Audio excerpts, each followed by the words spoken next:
Good morning, everyone. Thanks for coming to the session. I'm Satya Gani here. So I think over the last few years, technology has really enabled solving business problems in a very efficient way. So think of experiences like maps, right? Think of experiences like payments. Think of experiences like messaging.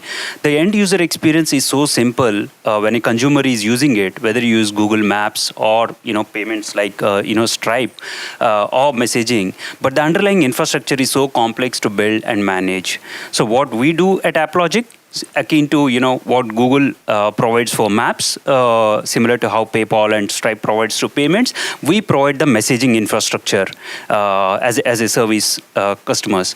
So a very simple analogy here is, think about if I have bundled WhatsApp and Facebook Messenger into a set of features, and I have enabled all of those features as APIs for third-party applications to use and help messaging within their application scale seamlessly. So what kind of problem are we looking to solve, right? So if you look at businesses, right, whenever there is some level of communication, either a user-to-user communication or whether it's an application-to-user communication, building messaging layer is pretty hard. People might say messaging is easy, but the question is, how do you kind of reliably managing messaging at scale is where the challenge comes. And if you use off-the-shelf tools like WhatsApp and all, the challenge is one, you don't have control over the data. You don't have any parental controls about the users who is added to the group, who is removed from the group. You don't have kind of any sense of analytics, both in terms of the metadata analytics as well as the file level analytics in terms of what is sharing, etc. And the kind of investment that's required on the infra and the development. So an estimate is that in order to build basic messaging applications in a typical marketplace app, at least you need to invest 1,000 to 1,500 hours, man hours into development of those. And then the main challenge is, as I said, messaging or payments by nature itself are not are easy to solve, but the question really comes at scale. For example, how do you handle scale when you have a 10 million users or a 20 million users, right? These are the problems that we are looking to solve. So as I mentioned, basically to keep the analogy very simple, think about like we expose all the features of Facebook Messenger, WhatsApp in a complete as a set of APIs and mobile SDKs. And this is a fully white label platform. So any kind of application or a business wants to bring in messaging elements into their app can use our platform. A classic examples are buyer-seller chat, doctor-patient, teacher-student, wherever there is a use case for user-to-user messaging or application-to-user messaging, they use us. So in terms of market opportunity, right, let's say if we are roughly looking at a 12 million apps by 2017, and I'm kind of estimating a portion of the apps using messaging capabilities, and given our lifetime value of $3,000, we are roughly looking at almost $750 million market opportunity here, right? Some of the capabilities, as I said, one-to-one group chat, attachments, audio, video calling, a complete UI kit because it's completely customizable as per your needs. Then we have push notifications, and I would not get into other capabilities, but broadly listing out our capabilities, right?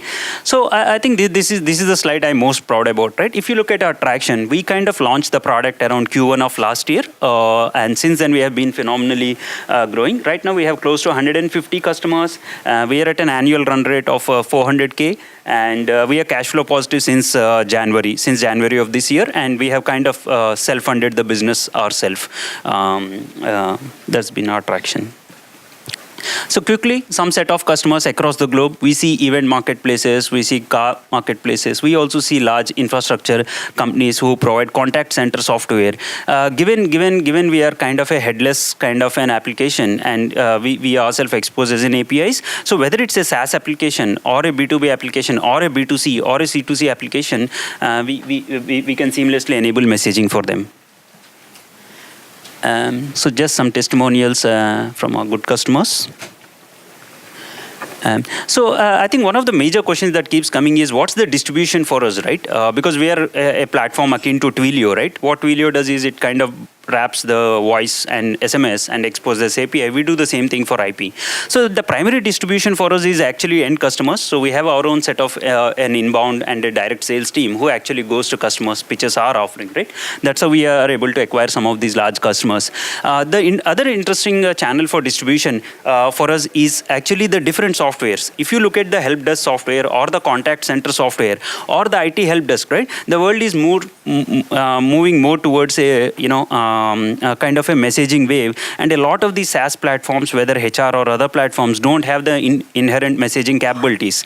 Yes, they can start and build it, but they would rather prefer to use our platform. So that's why leading contact center softwares like MEO, mobility platforms on the B2B side or on B2C side. So kind of we partner with them. They integrate our messaging capabilities as part of it. So don't be surprised that if you are using a HR software or a SaaS software and you see a set of messaging capabilities, it can be very well that we powered them. So just three of us, myself and Adarsh, who has been focusing mostly on the technical side of the things, and Devashish, who is primarily works on the go-to-market strategy, and we have a set of small teams. Okay. Sorry, sorry to cut you off here. Sorry. 6 minutes are over. Okay, that's our rough goals for 2017, and thanks. Thank you.